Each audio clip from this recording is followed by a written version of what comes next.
Moi, mä oon Viirun Mervi. Ja mä oon Martti Heikkilä. Me ollaan Karstulasta. Ja tämän podcastin nimi on Viirun verran.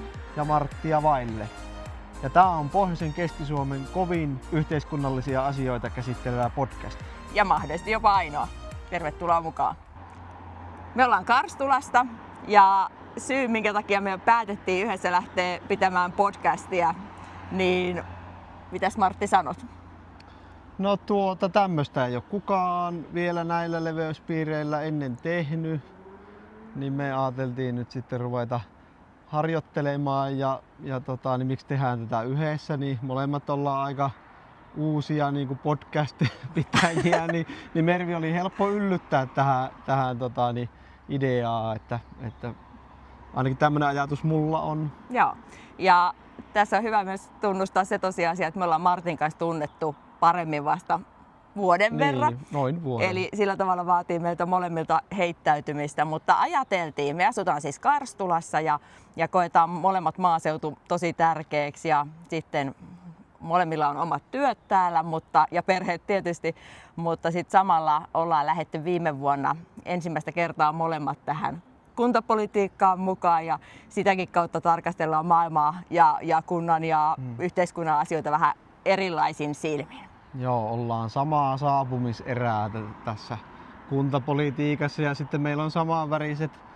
keskustapuolueen pipot päässä molemmilla, että silloin semmoisia yhdistäviä tekijöitä minä keksin tähän. Joo, ja tuon pipon väri oli sillä tavalla varmaan tämmöisessä, kun puhutaan Pohjoisen Keski-Suomen maaseudulla olevasta kunnasta, niin on aika ehkä helppokin asettaa semmoinen oletus, että keskusta on se oma puolue. Ja loppuviimein itselle se varmaan olikin aika selkeä valinta, mutta jotenkin omasta taustasta voisi sanoa sen verran, että kun on asunut sekä kaupungissa että nyt täällä maaseudulla, niin ainakin itse jouduin tarkastelemaan myös sitä puoluevalintaa niin kuin moneltakin kantilta, että löysin sen itselle sopivan. Joo. Itse olen ainakin omasta mielestäni seurannut sitä politiikkaa tuolta niin kuin penkkiurheilijana niin lähes koko ikäni ja aivan viime tippaa meni se minun viime vaaleihin niin kuin lähtemispäätös, että moni asia jäisi mulla ainakin tekemättä, jos ei sitä viime tippaa olisi. Ja siinä myös niin tämä puolue, niin tämä oli kuitenkin sellainen ehkä helpoin valinta ja kyllä niin kuin, että tiesin toki myös, että kun tähän puolueeseen lähtee, niin täällä omassa kotikunnassani on sitten mahdollisuus vaikuttaa asioihin. Ja vaalithan meni meillä aika hyvin molemmilla ja sitä myöten saatiin ääniä aika hyvin ja se kannusti sitten lähtemään ottamaan niin kuin vastuuta tuolla sitten kuntapuolella ja niin kuin koin sen vähän niin kuin velvollisuudeksikin, että kun on kova mandaatti, niin ei voi jäädä seinäruusuksi ja taisin sen tuolla jossain vaalilupauksessa luvatakin, että en jää seinäruusuksi ja olen nyt koittanut sitä sitten toteuttaa. Samaten mitä niin kuin on ollut vähän huono omatunto ja sekin on niin kuin ehkä yksi tämän podcast-idean niin kuin taustalla on se, että on pikkusen jäänyt tämä tiedottaminen tästä, että miten täällä politiikassa nyt on mennyt, niin vähän heikolle kantimille, niin nyt sitten tehdään tämä vähän tälleen isommin ja perusteellisemmin, että pääsee sitten näitä minun ja Mervinkin ajatuksia sitten kuulemaan tässä näin. Mutta missään nimessä tämän podcastin tarkoitus ei ole keskittyä vaan siihen niin kuin meidän niin kuin keskustan tulokulmiin, vaan ehkä itse ainakin ajattelen, että tulokulma on se ihmisen kokoinen tai ihmisen näköinen politiikka tai ihmisen näköinen arki täällä meidän seudulla ja sitä kautta pyritään myös tuomaan tähän meidän podcastiin erilaisia ihmisiä kertomaan siitä omasta joko arjestaan tai työstään tai tekemisestä. Eli sitä kautta yritetään saada niin kuin näkyvyyttä ehkä tälle alueelle ja niille päätöksille ja valinnoille, mitä täällä meidän seudulla tapahtuu. Ja sen verran pakko vielä jatkaa tähän miten olemme tässä, niin on myös tosi mielenkiintoista ainakin omalla kohdalla tarkastella näitä asioita just siitäkin vinkkelistä, että Martti niin kuin totesit, niin oliko se ajankohtainen kakkonen, mikä oli sun lempiohjelma lapsena? Se ei ole edes niin mitään valetta. Että mulla taas oli Kauniit ja rohkeat ja Emmerdale. eli mä oon tullut hyvin semmoisesta, voiko sanoa epäpoliittisestakin perheestä, että äiti oli lähinnä allerginen politiikalle ja isän kanssa varovasti aina yhteiskunnallisista asioista ollaan siellä puhuttu, mutta sitten taas oma mummola ja sitä kautta tausta on varmasti siellä vahvasti siellä Kyllä. myös keskustakentässä, mutta eri vaihtoehtoja ainakin itse kävin läpi hyvinkin tarkkaan, että tunnistin niin kuin omille arvoille sopivan tulokulman. Joo. Se on niin kuin jotenkin vielä tuosta puoluevalinnasta ja puolueesta, niin nyt kun on niin kuin leikkiin lähtenyt, niin että ennen pidin sitä niin kuin suuressa arvossa, että pystyy sitten pystyy kriittisesti suhtautumaan kaikkiin puolueisiin ja toki pitää pystyä tietenkin omaankin puolueeseen tänä päivänäkin suhtautua, mutta kyllä niin kuin, miten mä nyt sen oikein hyvin muotoilisin, nyt katkee ajatus. No mä ajattelisin ainakin, katsotaan tuleeko sulle siitä sitten lisää ajatuksia, mutta se mikä niin tänä päivänä siitä paljon kirjoitetaan ja puhutaankin, niin se vastakkainasettelu ja jotenkin se semmoinen vallan kahvassa oleminen, niin ne ainakin itselle on semmoisia, et voi tiedä sanonko vaikeitakin asioita, mutta kun itse ajattelet, että kaikki päätöksen tekeminen tai se yhteiskunnallinen vaikuttaminen pitäisi perustua kuitenkin siihen toisen ymmärtämiseen ja yhteisen hyvän tavoitteluun tai löytää sellaisia ratkaisuja, mitkä edistää niin sillä omalla alueella kuin sitten valtakunnankin tasolla. Miksei ihan globaalistikin sellaista ihmisen hyvää ja talouden hyvää, kestävää kehitystä, kestävää ajattelua, niin sitä ainakin itse pyrin tällä podcastilla ja tällä tekemisellä viemään eteenpäin. Näinä niin kuin maailmanpalon aikoina juuri niin tämmöinen maltillinen keskusta, mikä niin kuin haluaisi uskoa niin, että se aidosti löytää niin kuin sieltä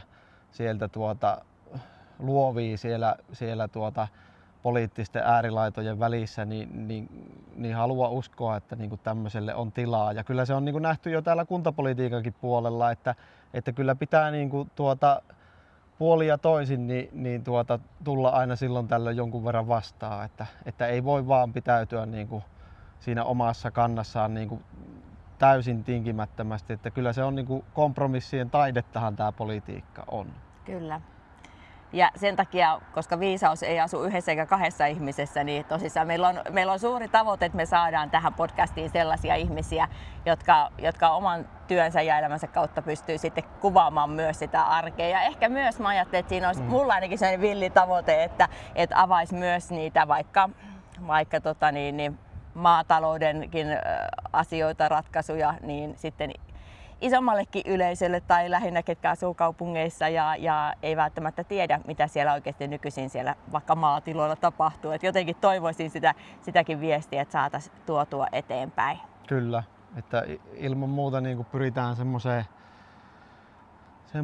vuoropuheluun, että niin meiltä loppuu pian kahdestaan niin jutut aika äkkiä kesken. Mutta puhutaanko niin noista vaaleista? Aika lailla vuosi sitten niin käytiin vaalit ja sitä ennen niin oli sitä kampanjointia. Niin minkälaista se oli asettua ehdolle? Sä olit aluevaaleissa ja kuntavaaleissa molemmissa.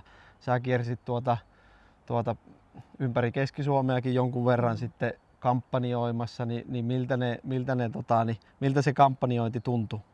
No siis ihmisten kanssa oleminenhan on ihan tosi kiva ja helppoakin. Et se on varmasti, niin kuin itse ajattelin, jos puhutaan vahvuuksien kautta, niin se on ollut itselle ihan tosi kiva tapa tehdä sitä kampanjaa.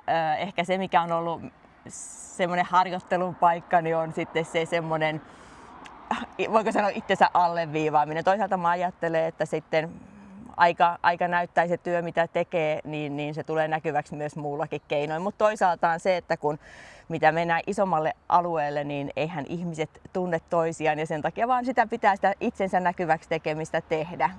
Mutta itselle helpoin tapa oli varmasti se, että kiertää eri paikoissa ja jutella ihmisten kanssa ja aika usein ihmiset halusi kuulla ja käydä sitä keskustelua ja tuoda niitä omia tarpeita ja asioita esille. Et se on ehdottomasti, mulle ehkä oli semmoinen tärkein juttu.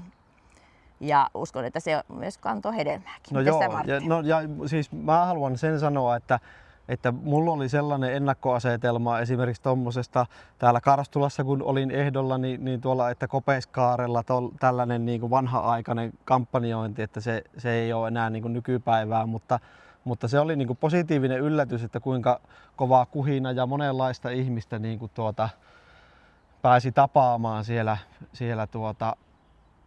tuolla vaalikentillä ja ne oli niinku, siitähän niinku, mä ainakin ihan jonkun verran innostuin jopa siitä tuolla vaaliteltoilla ihmisten kanssa keskustelusta ja siellä oli niinku hirmu hienosti niinku monenlaista ihmistä pääsi tapaamaan, että siellä oli herrat ja narrit sekaisin. Kyllä. Että se oli mulle sellainen niinku myöskin niin kuin oppimisen paikka, että se ennakko-oletus niin oli täysin väärä, mitä sitten se todellisuus oli. Ja sehän oli oikein mukavaa. Kyllä. Ja sitten ehkä ennen kaikkea vielä ne tilaisuudet, missä olikin kaikki tai eri puolueiden telttoja. Ja se myös, mä luulen, että se madas kynnystä, että ihmiset voi tulla, ei tarvitse vielä leimautua mihinkään puolueeseen tai ihmiseen, vaan se toi niinku tilaa ja vapautta. Mehän järjestettiin semmoinen yksi jumppakin silloin siinä meidän Kopeskaarella, mutta se oli selkeästi ehkä semmoinen vähän vaikeampi, mihin ihmiset huonosti tuli mukaan, että meitä oli kourallinen siinä. Mutta mä ajattelin, että testattua tuli sekin tämmöinen toisenlainen tapa tulla näkyväksi tai tehdä semmoista yhteistä hyvää, mutta ehkä nämä perinteiset tapahtumat on kuitenkin ne, mitkä saisit porukkaa parhaiten liikkeelle. Kyllä, sitten on jouduttu molemmat varmaan reenaamaan vähän somea. No joo, kyllä. Itekin pidin siellä somessa niin semmoisen luovan noin vuosikymmenen tauon, että en hirveästi sometellut siellä Facebookia.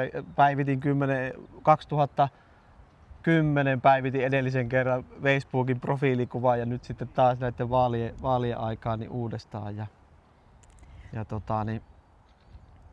Joo, sitten mä kirjoitin muutaman mielipidekirjoituksen lehteen. Nekin oli tosi semmoisia, kun itse lähtee ensimmäistä kertaa, niin pitäisi me vähän peruuttaa, että tuolta tulee. Niin ensimmäistä kertaa kun on ehdolla, niin ei välttämättä oikein tiedä, tai osaa miettiä, että mitkä on niitä tärkeitä asioita, että jotenkin niitä omia ajatuksia saa kuuluviin. Niin oli kiva, kun sitten tämmöiset kokeneemmat vinkkasivat, että nyt hei, sun kannattaa vähän olla aktiivinen siellä lehdenkin puolella. Ja sitten tosissaan myös joutui itse ylittämään sellaisia kynnyksiä, että sitä, tiedätkö, että onko tarpeeksi hyvä tai että onko tämä sellainen tekstit kehtaa laittaa ja näin. Et siinä joutuu itsensä laittamaan likoon ja luottaa siihen, että jotenkin kun yrität olla oma itsesi ja viedä sitä asiaa eteenpäin tai tehdä näkyväksi, niin se on niinku riittävän hyvä sit sellaisena. Kyllä, ja niinku tommonen, että ehdolle lähtee, niin se pakottaa niinku tiettyjä juttuja tekemään, niin se on kyllä silleen toisaalta ihan hyvä, että kun on lähtenyt, niin sitten esillä pitää olla ja niin kuin ei sitä julkisuutta voi ihan täysin niin kuin sitten vieroksua. Mennäänkö sitten vielä niihin vaaleihin ja sitten niihin äänimääriin? Joo, ainakin itse ehkä ajattelin alun perin, että se pääsee alkuunsa vähän ehkä tutustumaan ja jos pääsee läpi, niin valtuutettuna seuraamaan vähän sitä toimintaa. Ja sitten meidät ehkä molemmat yllätti meidän äänimäärät, eli me saatiin ihan kelpo äänimäärät ja sitä kautta sitten tuli just tämä, mistä Martti sä sanoit äsken, että piti kantaa myös sitä vastuuta. Tai että kun on saanut luottamusta, niin sitten pitää pystyä myös siihen vastaamaan. Niin sitten tilanne eteni niin, että mä olen nyt kunnanhallituksen puheenjohtaja ja sä oot sitten valtuuston puheenjohtaja. Kyllä, joo. Että itse tosiaan terve. Heippa. Niin, ei haittaa mitään, että harjoitellaan podcastin tekemistä tässä näin, niin varokaa vaan, ettei pääse yleisöön. Niin. Tää on tätä Karttulaa täällä voi tulla, yksi on toinen on toiselleen tuttu tai ainakin hyvän päivän tuttu, niin kyllä. Aina muutama sana välissä heitellään. Niin, niistä vaaleista niin ääniä, niin itse ainakin sorruin pikkusen semmoiseen, että laskin niitä ääniä jo vähän ennakkoon ja pääsin sinne semmoiseen johonkin noin 60 ääneen, että semmoinen määrä voisi tulla, että kyllä se sitten, minä taisin saada 144 ääntä, niin kyllä se kovasti niin kuin positiivisesti yllätti kyllä, ja myös se aiheuttaa semmoista pientä vastuuntuntoa sitten, että kyllä on niin kuin jonkun verran vastattavaa siihen huutoon sitten, että kun noinkin kova äänimäärä sitten tuli, niin, ja Mervillähän nyt tuli sitten, en ole katkera, mutta on kuitenkin, niin muistaakseni tarkastuslaskennan jälkeen, niin Mervi taisi saada 102 ääntä enemmän kuin minä, eli 246. Se oli ennen tarkastuslaskentaa 245.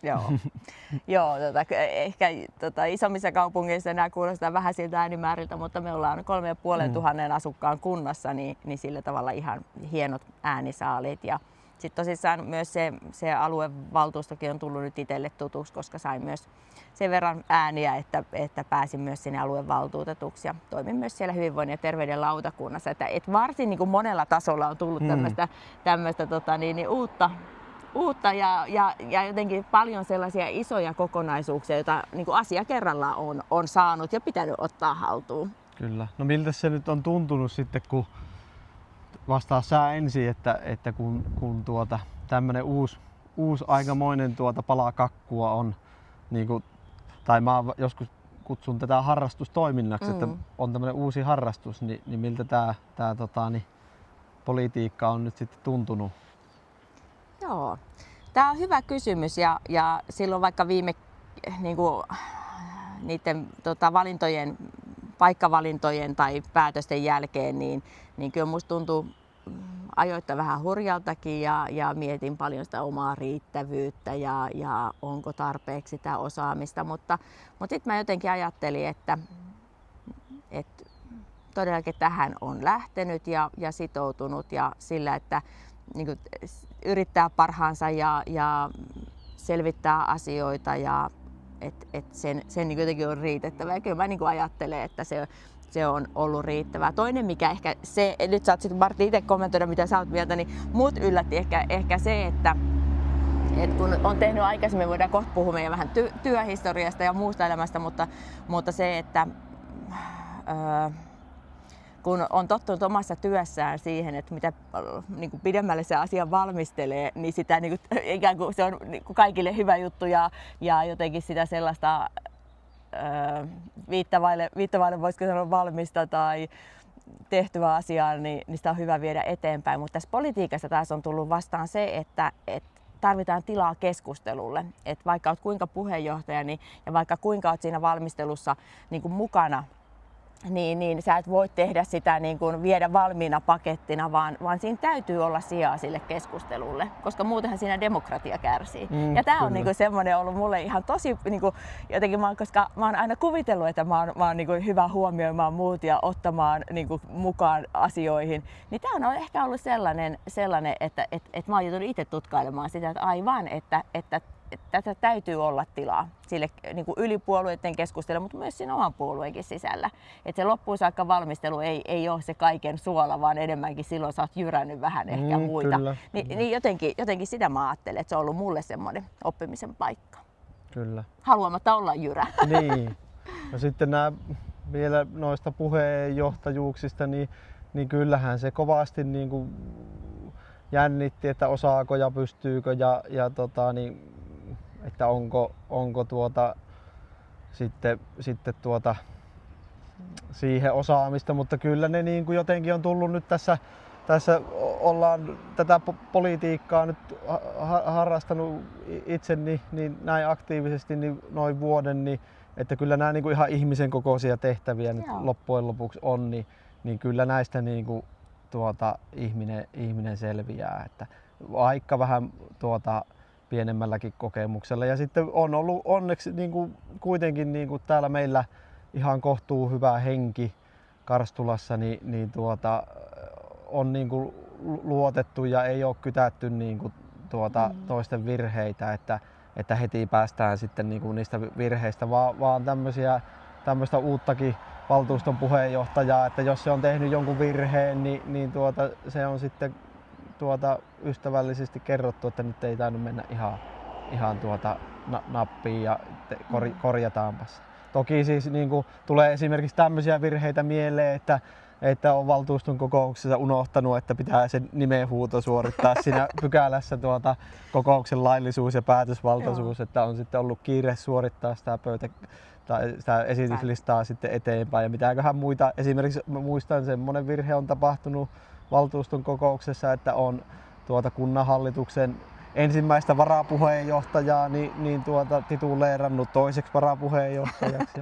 Niin tämmöisiä muotovirheitä, niin. mitä sitten vaatteet kokemushan se niin tuo. Ja siitäkin huolimatta, kun ollaan ihmisiä, että ollaan myös tuttuja toisillemme, niin siinä on omat sellaiset, niin mitkä voi mennä niiden muodollisuuksien yli.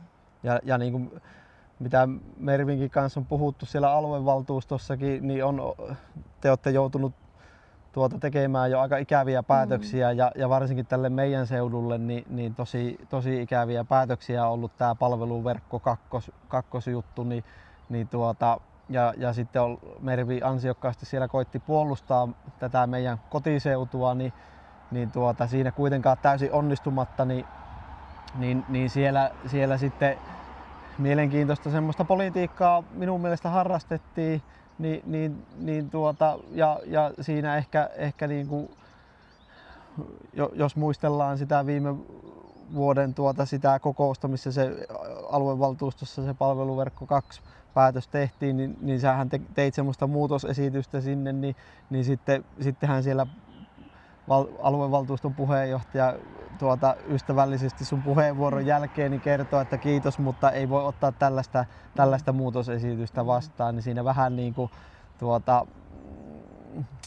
pikkusen niin kuin mielenkiintoinen tapa oli tehdä politiikkaa siinä, mutta sitten sun kanssa vaan puhuttiin sen jälkeen, että miltä se niin kuin tuntui siinä hetkessä ja siinä niin kuin, kun oot siinä niin kuin tekemässä sitä muutosesitystä ja sulta vähän niin kuin vedetään matto jalkojen alta, niin se tuntuu paljon pahemmalta siinä hetkessä itsessä kuin mitä sitten ehkä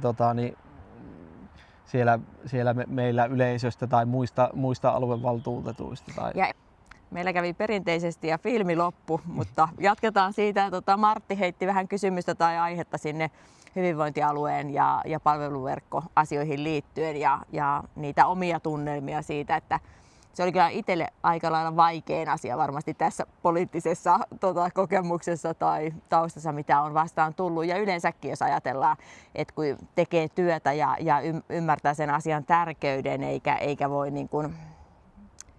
käsittää ehkä sitä päätöstä, mikä on vastoin sellaista omaa ajattelua plus sitä, jos puhutaan tämmöisestä kestävistä ratkaisusta, niin se oli kyllä kova päätös ja kovat jotenkin ne jälkivaiheet itselle siinä hyväksyä se. Lähtikö meillä kamera karkuun? Se on sitä mieltä, että tämä riittäisi jo. Mutta tosissaan niin nämä kuuluu varmasti elämään ja myös tähän poliittiseen päätöksentekoon. Aletaan lopettelemaan jaksoa, mutta tämä jakso on tosiaan kuvattu täällä aika tosi kauniissa säässä tipparapuilla. Miksi me ollaan, Mervi, täällä tipparapuilla? No tipparaput on varmasti Karstulassa niin kuin uusin tämmöinen paikka, missä voi yksi sun toinen eri-ikäinen, eri kuntoinen käydä liikkumassa. Ja nämä on tosissaan niinkin tuoreet rappuset, että viime syksynä näitä puuhailtiin vielä ja viikon päästä lauantaina on sitten varsinaiset avajaiset.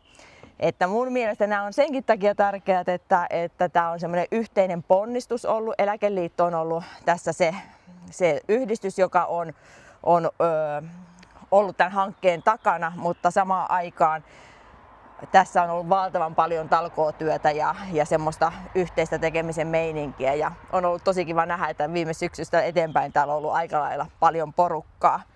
ja yöaikaa, ilta-aikaa, pimeää aikaa, niin nämä on varsin vaikuttavan näköiset, kun täällä on myös valot.